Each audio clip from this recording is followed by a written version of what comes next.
어서 오시죠. 안녕하세요. 네, 안녕하십니까. 네. 뭐 말씀드린 대로 요즘에 뉴스에 하루라도 등장하지 않으면 안 되는 게 있죠. 바로 비트코인인데 예. 이 비트코인이 뭔지 좀 다시 한번 좀 짚어보고 예. 어느 정도 지금 사람들에게 반향을 일으키고 있는지도 좀 살펴보죠. 예, 그러니까 비트코인이 2009년에 어떤 개발자가 만든 가상화폐인데 네. 이게 실물이 있는 게 아니라 그냥 컴퓨터 안에서 돌아다니는 가상의 화폐로 어떤 국가의 중앙의 통제에서 벗어난 예. 뭔가 좀 자유롭고 민주적인 뭐 화폐를 만들겠다 그런 뭐 좋은 뜻으로 시작을 했는데 네. 이게 2010년에 미국에서 예. 1만 비트코인으로 피자 2판을 시켜 먹었습니다. 아, 10년에요. 2010년에. 네. 네. 그 1만 비트코인이 당시에 그러니까 한 3만 몇천 원 정도 됐던 거죠. 예, 예. 그런데 현재 1만 비트코인이 1,000억에서 2,000억 사이 정도 되기 때문에 예.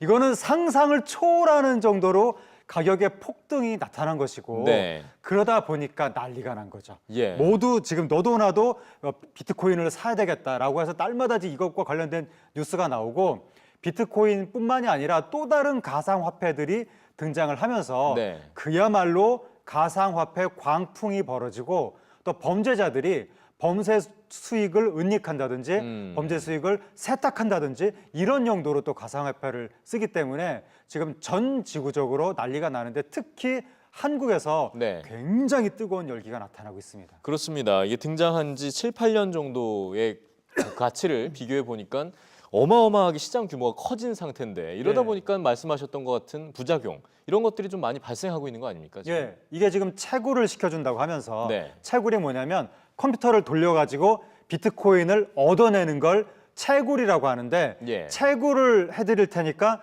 투자를 하세요. 이런 식으로 투자금을 받았는데 채굴을 해주지는 않고 돈만 가지고 튀는 이런 사건이 벌어지고 있고 예. 지금 채굴하겠다는 데가 많지만 사실 초창기 때는 채굴이 말이 됐는데 지금은 벌써 시일이 많이 흘러서 거의 새로운 비트코인이 주어지지 않기 때문에 괜히 지금 시점에 와서 채굴하겠다고 누가 뭐라고 해도 현혹되시면 굉장히 큰일 날 수가 있는 거고 예. 지금 누가 채굴을 한다고 해도 거기서 나온 비트코인보다 전기 요금이 더 많이 나온다는 얘기도 있으니까 거기에 이제 유혹을 당하면 안 되고 네. 지금 전 세계적으로 이 채굴하는 사람들이 너무 많아서 그래픽 카드를 살 수가 없을 지경이다. 이 채굴을 하려면 그래픽 카드를 많이 꽂아야 되는데 네. 그래서 컴퓨터 시장까지 지금 이 지각 변동이 나타나고 있고 예. 특히 문제가 학생들까지 대학생, 고등학생들까지 비트코인 뭐 채굴이니 비트코인 뭐 투기니 이런 데 뛰어든다고 해서 이거는 좀 문제가 있는 것 같습니다. 맞습니다. 지금 너도 나도 지금 비트코인에 지금 뭐 너무 달려들고 있는데 네. 말씀하신 대로 어른들만 하는 게 아니라 이제 고등학생들까지 네. 비트코인에 투자를 하고 있다고 하는데 굉장히 위험해 보이거든요. 이게 도박이나 마찬가지인데 예. 요즘에 그렇지 않아도 대학생 도박 이런 거 굉장히 좀 위험 수위에 다다르고 있었는데 예. 이게 뭐 말이 좋아서 투자지 사실상 비트코인 도박을 하는 거나 마찬가지여서 예. 청소년기 때부터 이런 사행성 뭐 1000배 수익 이런 거 노리고 도박성 심리에 빠져들기 시작하면 굉장히 위험한 거고 그렇죠. 그리고 이게 뭐 소년들까지 뛰어든다고 했을 때 바로 떠오르는 게 뭐냐면 네. 구두 닦기 소년의 신호라는 개념이 있는데 증권시장에 네. 이게 뭐냐면 존 F 케네디 미국 대통령의 아버지 조지 F 케네디가 네. 미국의 주식 열풍이 불었을 때 옛날에 어느 날 구두를 닦았는데 구두를 닦는 소년이 주식 투자에 대해서 얘기를 하는 것을 듣고 그 얘기를 듣자마자 그 사람이 자기가 갖고 있던 주식을 다 팔았어요. 팔았죠. 그러니까 그 사람은 대공황의 화를 면할 수 있었던 거죠.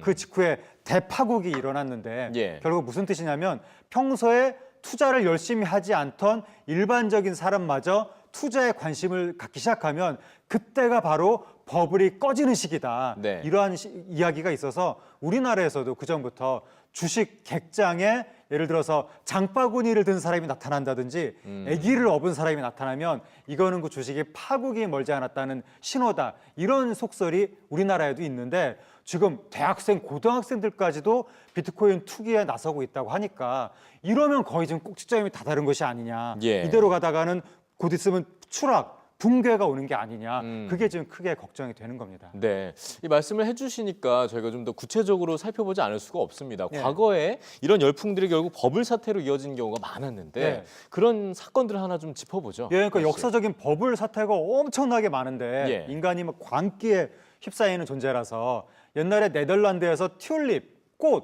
튤립을 무슨 집값보다 더 비싼 돈을 주고 막 사람들이 너도나도 사던 시절이 있었는데 예. 한순간에 대폭락을 했고 네. 그 다음에 영국의 남해 버블이라는 게 있었는데 그 중력의 법칙을 발견한 뉴턴까지도 이 버블에 휩싸여 가지고 투자했다가 돈을 엄청나게 잃었고 네. 프랑스의 미시시피 버블은 이게 탕 터지면서 결국 프랑스 대혁명의 도화선이 됐고 일본의 버블은 뭐 20년 불황의 원인이 됐고 그러니까 모든 나라에서 버블이 다 있는데 그게 꺼질 때마다 엄청나게 많은 피해자가 생기면서 네. 국가 경제가 휘청휘청 하는 겁니다. 아. 근데 우리나라도 코스닥 버블이 과거에 있었는데 예. 요번에 비트코인 버블이 이대로 가면 네. 우리 국가 경제에도 큰 영향을 미치고 여기에 투자하는 분들의 가계 경제에도 엄청난 영향을 미칠 수 있다.